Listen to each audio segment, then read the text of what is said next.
nós vamos para avaliação da composição corporal e a gente pensa no ser humano como um todo, a gente entra no que é conhecido na literatura, bom dia, pelo fracionamento desses indivíduos. Então, a gente tem, basicamente, dois modelos de fracionamento. O primeiro modelo de fracionamento, que é esse aqui, a gente fraciona em 5 níveis, tá? O primeiro, o nível mais anatômico, então, né, os átomos do que compõem o ser humano, que são os mesmos átomos que compõem as estrelas, o universo de maneira geral. A gente tem o hidrogênio, o carbono, o oxigênio. A gente tem um outro nível, que é a parte molecular, onde a gente entra nas proteínas, nos lipídios e na água. O terceiro nível, que a gente vem para a parte celular, onde a gente tem fluidos extracelulares, sólidos extracelulares e a massa celular. Um quarto nível, onde a gente tem sangue, osso, tecido adiposo e sistema músculo-esquelético. E, por fim, de corpo inteiro. Então, a gente tem o primeiro fracionamento, que apresentam esses 5 níveis de organização, mas esse modelo de fracionamento, para deixar ele mais didático, a gente tem um outro, que também são divididos em 5, e a gente vai para os componentes. Nesse primeiro componente, a gente tem, e é bem legal, eu coloquei proposital, o peso corporal, tá? O que acontece? É bom sempre a gente lembrar, quando estamos conversando com um paciente ou com qualquer outra pessoa, e quando a gente vai para a nossa planilha, para o nosso software de avaliação da composição corporal, ele vai pedir que você informe, por exemplo, o peso corporal do seu paciente. Essa terminologia, ela não está completamente correta, mas a gente entende, porque o termo mais coerente a se falar era massa corporal, tá? Peso é diferente de massa. A massa corporal, basicamente, é a quantidade de matéria que um corpo ele tem. Já o peso, trazendo a terminologia mais correta, ela é uma variação que você tem entre a massa vezes a aceleração da gravidade do ambiente, certo? Mas, claro, que quando a gente fala sobre o peso corporal, a gente está se referindo à massa corporal. Então, o termo mais correto é massa corporal. Subir ali na balança, aquele número que foi informado pela balança é a massa corporal. Já o segundo componente, que é o mais comum na maioria das equações, na maioria dos softwares, na maioria dos métodos de avaliação da composição corporal, é dividido em 2 componentes, onde a gente tem o tecido adiposo, certo? E nós temos um outro componente, comumente chamado de massa livre de gordura ou massa magra. Apesar desse termo também na literatura estar sendo apresentados como sinônimos, eles possuem uma pequena diferença entre massa livre de gordura e massa magra. A massa magra, ela é tudo o que é, geralmente, fora dos grandes componentes de tecido adiposo. Então, a gente tem, por exemplo, músculos, ossos, órgãos, pele, e nós temos também a gordura essencial, que é, geralmente, a gordura na membrana, de neurônios e tal, e que compõe a massa magra. A massa livre de gordura é tudo isso, menos essa gordura essencial. Porém, nós entendemos que massa livre de gordura e massa magra, muitas vezes, são utilizados como sinônimos. Outra confusão que pode acontecer também é que, principalmente nesse método de 2 componentes, é que a massa livre de gordura, ou a massa magra, melhor dizendo, né, ela é variável e que ela é completamente diferente de massa muscular. Então, muitas vezes, o que é que acontece na prática clínica? Eu tenho um paciente que reduziu massa magra quando eu utilizo o método de 2 componentes. Essa redução de massa magra, ela pode ter sido água. Se você tem um paciente que ali começa uma dieta voltada para o emagrecimento, você faz um déficit de calorias. Naquelas primeiras 4 semanas, se você fizer uma outra avaliação nesse período, você pode perceber que teu paciente reduziu massa magra. Você vai ver lá, por exemplo, ele tem 60 quilos de massa magra. E aí você aferiu de novo, baixou para 58. Muito provavelmente, esta redução se dá à diminuição de fluidos, principalmente se é um paciente com uma quantidade de gordura corporal maior, onde ele tem mais fluidos intra e extracelulares, então isso pode acontecer.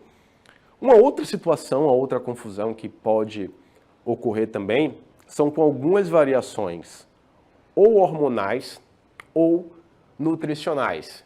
Então, por exemplo, hormonais. Você vai avaliar uma paciente próximo do período menstrual. Se a gente submete a ela ao método de 2 componentes, a gente pode notar que ela teve um aumento na massa magra, por conta do aumento da retenção hídrica, tá? Então, por exemplo, as mulheres ganham massa magra no período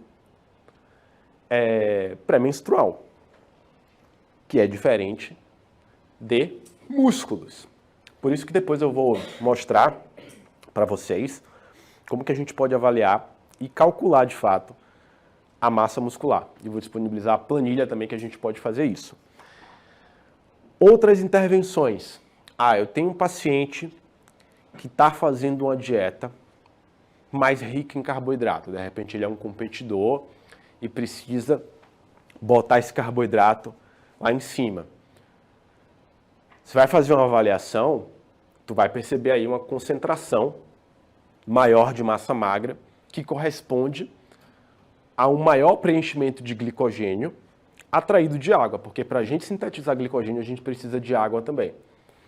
Outro exemplo típico, se você pega um paciente e você prescreve creatina para esse paciente, 4 semanas, 6 semanas, se você fizer uma avaliação da composição corporal desse paciente, você percebeu, por exemplo, que em 4 semanas, em 6 semanas, ele aumentou 1 quilo, 1,5 kg de massa magra. Não é músculo, tá? Ninguém ganha, ou a gente não tem relatos de 4 semanas, um aumento de 1 quilo ou 1,5 kg de massa muscular. Isso é quase humanamente impossível, principalmente se está falando de um indivíduo não hormonizado, tá? E o que é que justifica esse aumento? Uma maior quantidade de água na musculatura. Então tudo isso a gente vai ver e vai ser contabilizado, utilizando esse método, que é o método mais comum, na massa magra, tá?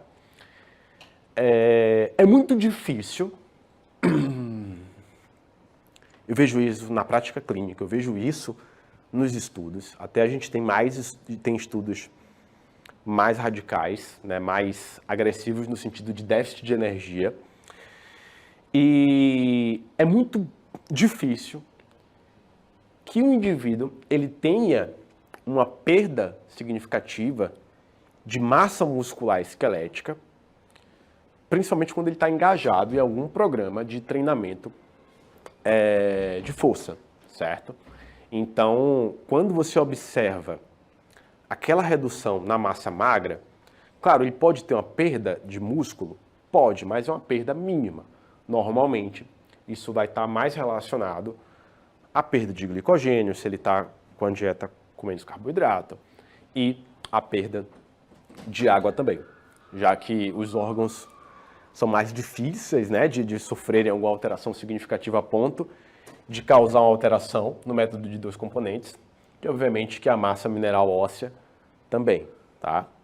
Mesmo em um caso mais extremo, se a gente pegar um indivíduo idoso e que a gente observa a redução da massa mineral óssea, não é uma redução significativa Claro, ao longo de um período sim, mas uma avaliação a curto prazo não. Temos o método de 3 componentes, onde a gente utiliza o tecido adiposo, a massa magra e os ossos. Alguns métodos de avaliação da composição corporal conseguem atingir o método de 3 componentes. E não necessariamente, professor, então você quer dizer que quanto mais componentes eu avaliar, melhor? Não necessariamente. Depende daquilo que você está querendo avaliar. Essa é uma premissa muito comum.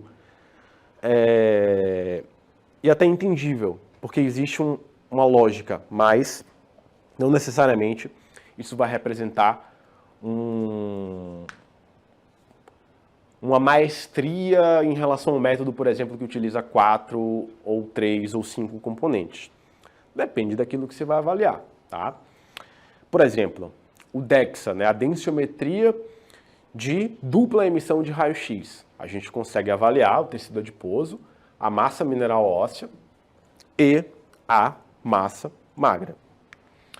O método de 4 componentes, ele faz essa estratificação em tecido adiposo, músculos, ossos, órgãos e pele. E o 5º componente, tecido adiposo, músculo, ossos, órgãos e pele. Existem protocolos, até mesmo na ISAC, né, onde a gente consegue pegar esses 4 ou 5 componentes e saber exatamente a quantidade em quilos de cada um desses tecidos. Mas a pergunta que eu sempre faço é: qual é a relevância dessa informação para a tua prática clínica? E a gente entra em um conceito, né, que eu gosto muito de apresentar, que são os 3 conceitos essenciais para uma avaliação, independente do método ou do aparelho que você usa.